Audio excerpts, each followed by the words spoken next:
345, mic check. Mic check. Okay.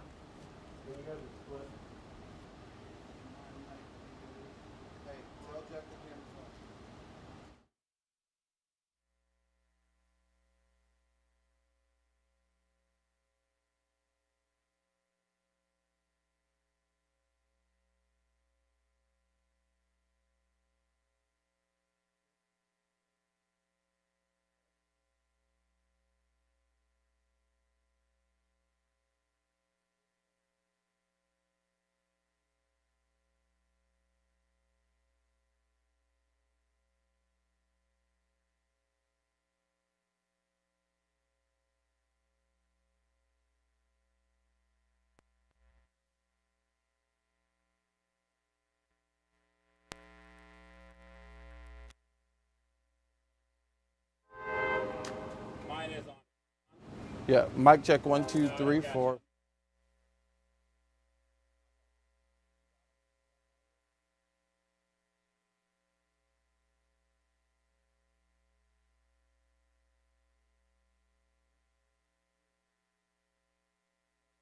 Yeah. You have audio? Oh, they hung up. Jack, I'm sorry. Can you hear me? Jack, I'm sorry, Jack. Can you hear me? Mic check 1, 2, 3, 4. Okay. So we're going to do the 2 camera shot for.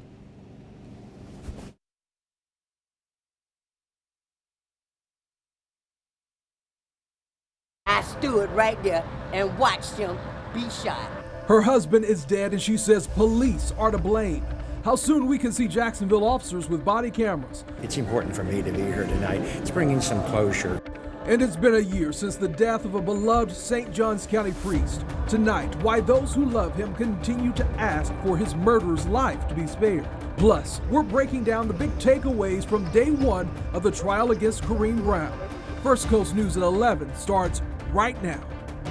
First Coast News begins with breaking news. And that breaking news right now, Jacksonville Sheriff's Office, they're investigating an incident at Popeyes over on Edgewood Avenue.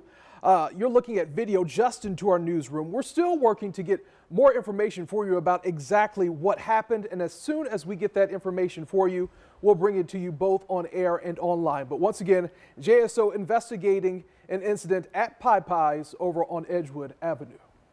I saw this. I got to deal with this. I got to close my eyes and see this every time I wake up. They did that. Tonight, a man is dead after being shot by a Jacksonville officer. Investigators say he grabbed an officer's taser, and that's when an officer shot him. And the man's wife, who called 911 during a domestic dispute, claims that didn't happen. Now, this shooting brings to light the concerns about the need for body cameras. First Coast News' Stephen Dial joins us live now with more on this story. Stephen?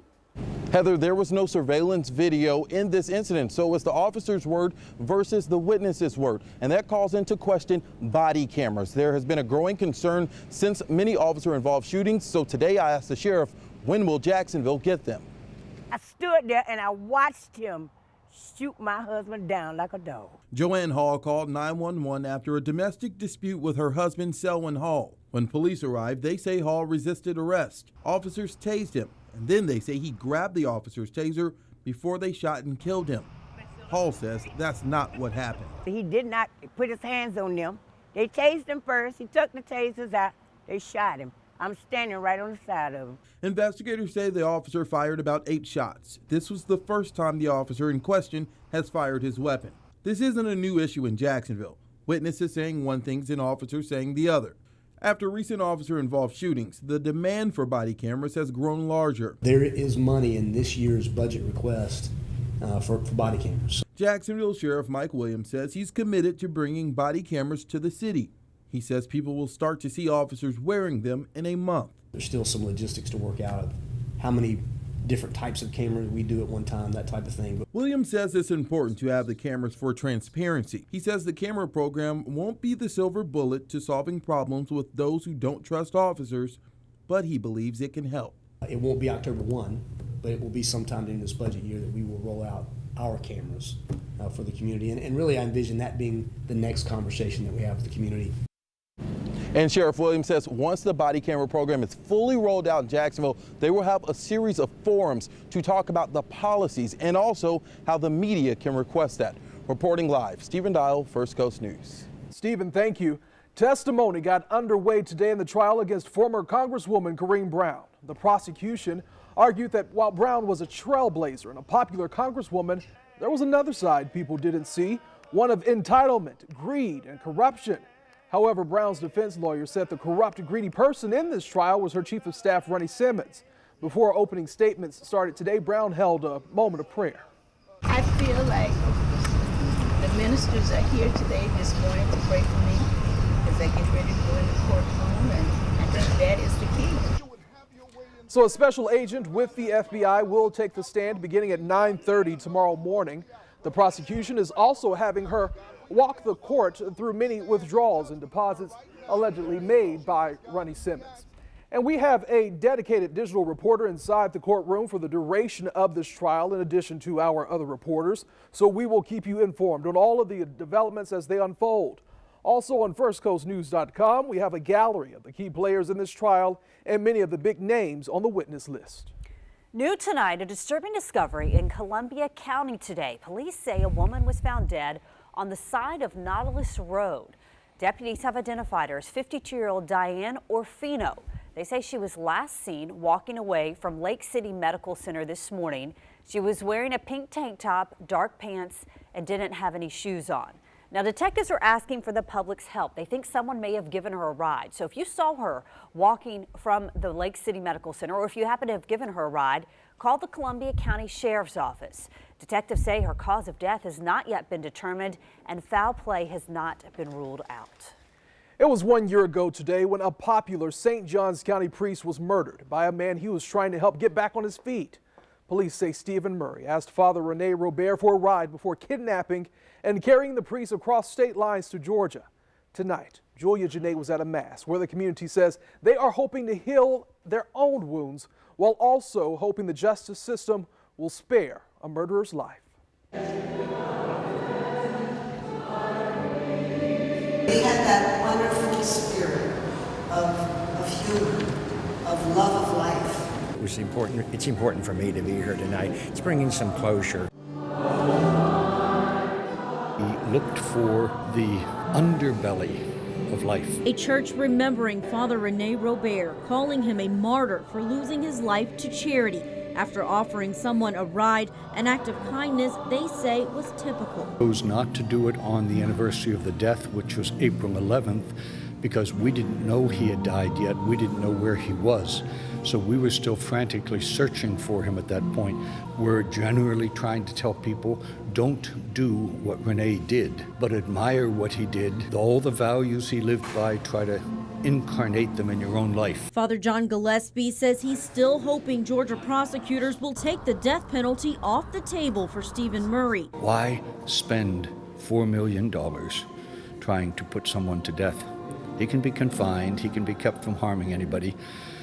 Maybe his life will come to have some meaning. It's a strong stance many close to the beloved priest have taken. Robert wrote a declaration penned decades before his death saying he would not want his murderer to face capital punishment. Murray pleaded not guilty to murder in September. A trial date has not yet been set, and prosecutors have maintained that they will be seeking the death penalty. Those whose lives he touched continue to speak out to preserve the wishes of a friend they say is in a better place. Christ-like. Oh, very Christ-like, absolutely. You know, forgiving those who wronged him, that type of. Oh no, he was a man full of forgiveness, no doubt about it. Yeah. And that was Julia Janae reporting tonight. Well, this man right here, who was wanted for murder in Clay County, has been captured. Kenneth Poitras Jr. is accused of killing his own wife. Deputies responded to a residential alarm at his Westside Jacksonville home, where they found the door kicked in and found Poitras inside. Clay County Sheriff Darrell Daniels had some very tough words for the suspect today. I don't care if that person laid their head in the pits of hell, then we'll go down and kick the gates of hell open and come and get him. Now, the sheriff's office has not released how Daniels killed his 34-year-old wife and injured her family members. Poitras has an extensive domestic violence history in Jacksonville. Well, tonight, St. Johns County deputies are still trying to figure out exactly what happened at the Whispering Woods apartment complex. We told you about this last night. They're investigating a report that someone tried to lure children to a vehicle with candy. Details are really limited right now because deputies say they have not received any significant tips. So if you have any information that could help out, you're asked to call the sheriff's office. A local artist is working to make downtown Jacksonville more beautiful, one mural at a time. We caught up with Kyle Monteiro earlier today. He's the man behind this massive Looney Tunes mural that you may have seen on Talleyrand near Everbank. Kyle says he freestyles. He doesn't use any stencils to create the design. I just look at my cell phone and start drawing out. It's really like, that's really all I do. I kind of just eye out where I'm going to do things, and then I just start painting. Wow, this mural was done using only spray paint. Kyle says it will take him another 2 weeks to finish, and he isn't the only one working to beautify downtown. Last year, another artist painted a 150-foot tall mural over the shipyard. And I would tell you that takes a lot of talent, but we love what they're doing. Well, you have to hear this next story. More airplane drama. A man says he was kicked off a plane for going to the bathroom. I haven't done anything. I paid for this ticket, and I actually have to get home. So up next, we break down what exactly happened and why all the passengers had to get off. Plus, a massive house fire in Tybee Island. This shocking thing found inside that made it more difficult for firefighters. And a squall line of damaging storms has now crossed the Mississippi. We'll see how that's going to influence the swamp smoke, baseball, and the opening of the beaches.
Another major airline is being criticized tonight. This time, a man was kicked off a Delta flight after his urgent trip to the bathroom.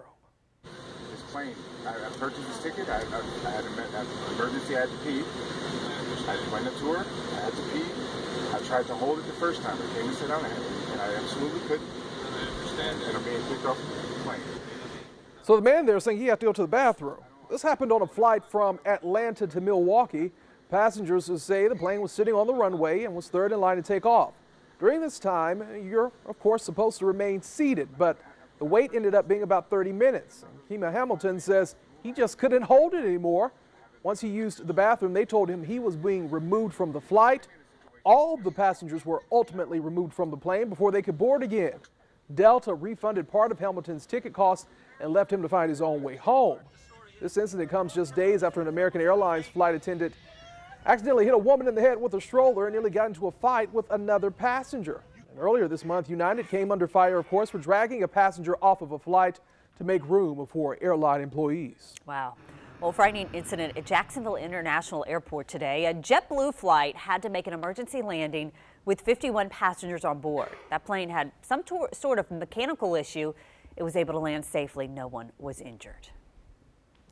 Making headlines across the state now, Florida is now one step closer to allowing liquor to be sold in grocery stores. Hard liquor, a bill that just passed the Florida House and Senate, is now headed to Governor Scott's desk. Currently, liquor must be sold in a side store separated by a wall. If the governor signs the bill, Florida would become the 28th state to allow liquor to be sold alongside wine and beer. According to Pew Research, about 15% of U.S. adults use online dating sites. Tonight, Baker County deputies have a warning if you choose to look for love online. They want you to be aware of the romance scam. A criminal posts a fake profile on a dating site, posing as someone looking for a relationship. Once they've won your trust, the person claims to be in love with you and asks you to send or receive money or packages on their behalf. Deputies say this is all just a scam. So if you are a victim, you're asked to report it to the sheriff's office. Well, we all know how difficult it is during finals in school. Because of that, the University of North Florida is doing something unique to help the students deal with all the stress. One of our First Coast News photographers went to check it out. Good boy. Good boy. Like I said, we've done this 3 or 4 years in a row now. We do it every semester. Well, there's dogs, and it's finals week, so they brought them in to relieve our stress. Paul, sit. Good. Every one of them goes, oh, I miss my dog at home, or it gives me a break from my finals. It helps the dogs with their socialization, which is one of the things we have to do. So it's a win-win all the way around. Joby down. There you go. Now say Joby roll. Joby roll. She knew what was coming. Well, everyone loves dogs. I mean, how can you not love them? Even if it's 5 minutes or however long we're in there, you can really just be like, okay, I can be somewhere else for right now, and I don't have to worry about anything else in life for this moment while I'm petting this dog. And some of the kids we see more than once, and I've seen several kids that we saw last semester. And the first couple times when the lines were too long, they shuffle them out after 5 minutes or so. A lot of kids go back and get back in line, come back and down and do it again. It's just a constant flow, and we love doing it. How cute was that? Oh, I love it. I love it. And that photog who went to shoot that story for us, Byron Parker, one of our newest photographers here at First Coast News. Duval County Superintendent Dr. Nikolai Vitti says he could be gone as soon as next month. That's according to our partners at the Florida Times-Union. Dr. Vitti will be taking a new superintendent job in Detroit. We're told negotiations between Vitti and his new job have not started yet, but this morning he told the Times-Union he's willing to start in mid-May. No word yet on who would be replacing Vitti here in Duval County. Tonight, an investigation is underway after this massive fire on Tybee Island, Georgia. The smoke from the fire was so thick that it could be seen miles away. Now, a major issue for firefighters was the lack of access to a hydrant in the area.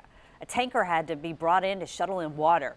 Another problem for the crew was that a large amount of ammunition was inside one of the homes.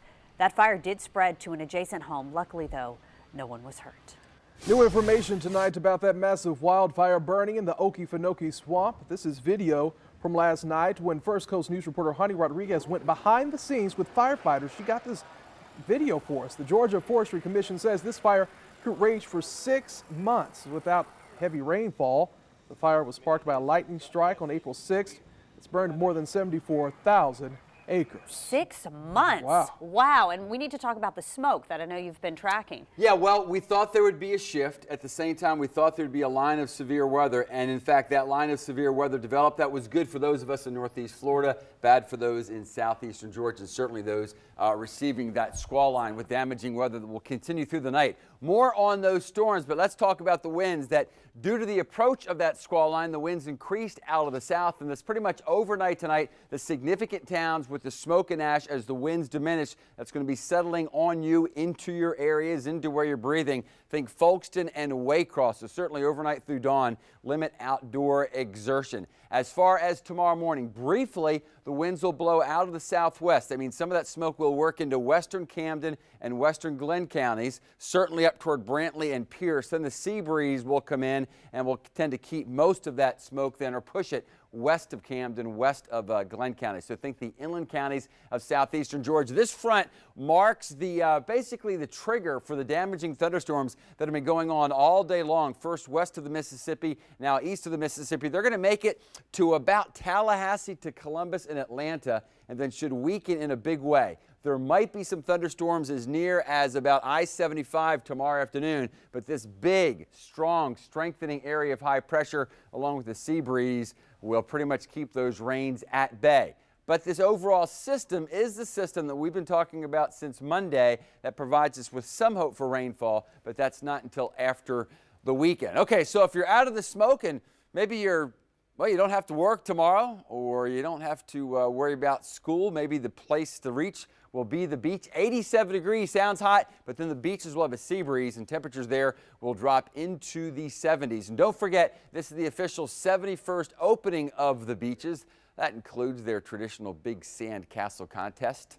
You say you got to go to work or school? Okay. Back over land in Duval, 90 degrees, lows of 16 degrees Celsius to 19. For those of you who have a hard time making the conversion, this is one of these numbers that makes it easy. 16 degrees Celsius, flip those numbers, you have 61 degrees Fahrenheit. What about beyond Duval? Let's talk about Nassau County, because Nassau County was ground zero for a while, but because of the wind shift, those of you in Yulee, O'Neill, Callahan, for the most part, the worst of the smoke will be west of you. Same thing for Folkston. You're still going to deal with the smoke, but the worst of it will be west and then northwest of you, especially tomorrow afternoon through the afternoons of the next several days. So here we go. How about the positive side? Downtown Jackson, no smoke, no rain, so we'll be playing ball with the jumbo shrimp in town. In fact, you can take that through Sunday. As far as our hope for rain, right now going to go for about 60% of us late on Monday, and then what's looking to be an unsettled week next week. In this manner, unsettled might be good news, Heather and Anthony. All right, Tim, thank you. We want to update you now on our top story tonight. There has been a shooting at the Popeyes on Edgewood. First Coast News reporter Stephen Dial is on the scene getting answers for us. Investigators there tell him that there was a shooting at the Popeyes here on Edgewood Avenue. Investigators say a customer got into an argument with an employee. They say the customer shot the employee and just left. The employee does not have life-threatening injuries, so the employee is expected to be okay. You can count on us with updates as we continue to learn more.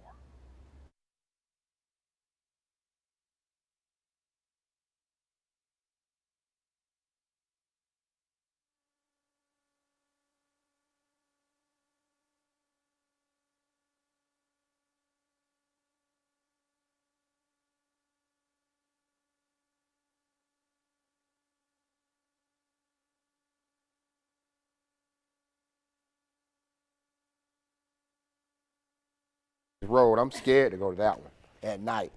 Daytime either. Is that the one? Is that the one across the bridge? Or? You just keep straight up Union Street. What's that? Yeah, Union Street. Keep straight on down. And you go over to about Edward Waters.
From the Farrah and Farrah Sports Desk, it's First Coast Sports.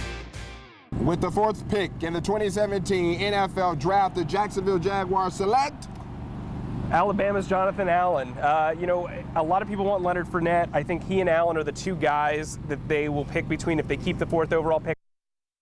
That was our Jaguars beat writer Mike Kay telling me during our 30-minute NFL Draft special earlier this evening who he thinks the Jags will take if they stay put at number 4. Hello, everybody. On the eve of the 2017 NFL Draft, let's get you up to speed on what rounds the Jags will make selections. As of right now, the Jags have 8 total draft picks in that draft. Mike Kay saying he believes the Big Cats are going to trade back in the draft, though, and give up that 4th overall pick. They've also got 1 pick in the 2nd, 3rd, 4th, 5th, and 6th rounds, and 2 picks in the 7th round. Here's what we do know for certain. The Jaguars, they need some help at these positions. Offensive line, they could address defensive tackle after releasing Jared Odrick, tight end with the trade of Julius Thomas, and they could add some depth in that secondary. Tonight, we're wrapping up our local players' path to the NFL Draft Series with Camden County grad and former Gators linebacker Jarrett Davis. Davis was a key member of the Gators' stingy defense last season, and he's projected to go in the 1st round. His former high school coach and current Camden County Athletics Director, Weldon Coffey, loves sharing his Jarrett Davis stories. They were out in the lot across from the houses. They hadn't built a house in this lot. And Jarrett is out there with his shimmel cut-off shirt, his Florida shorts. To me, it's cold because it's about 30 degrees, and I'm a Florida kid. And he's working on pass coverage. Wow. That tells you everything about that kid. His work ethic when nobody's looking, his relationship with dear friends, and what kind of person he is and is going to become and continue to grow and be a man. Garrett Sams, who decided to transfer from UNF to the University of Tennessee Martin, which is located in his hometown, has had another change of heart. Sams is returning to UNF after what he calls some deep soul searching. The runner-up for the Atlantic Sun Conference Freshman of the Year award says UNF was the best fit for his growth and development as a player and person. First from you, it was signing day over at Wolfson High School today. We're being told more than 40 students declared colleges that they are going to next fall. The list includes the likes of Florida, FSU, UNF, and Bethune-Cookman, just to name some of them. Thanks, Laureen, for emailing these photos to sports@firstcoastnews.com. Right now, the polls are open for our Sideline 2017 Athlete of the Year. You will decide who will walk away with the top honor. You can find the poll in the sports section of firstcoastnews.com. The nominees, some good ones first for you there on your screen. The voting ends May 23rd at 6. We'll announce the winner that same night at 7 o'clock during our 30-minute Sideline 2017 Athlete of the Year special, which will air on ABC 25. The JU baseball team is getting it done on the baseball diamond. Before the Dolphins lost the finale of their 3-game series against Kennesaw State, they had won 13 straight. It was their longest streak since 1991. That was the last time JU advanced to the NCAA regionals. The streak got some national attention. In fact, JU was tied with Navy for the longest active streak in Division I baseball. First-year head coach Chris Haynes says, winning streak or not, the goal remains the same. Still want them to just compete on a daily basis, prepare, not get wrapped up in the results, not get wrapped up in the potential of winning a conference championship.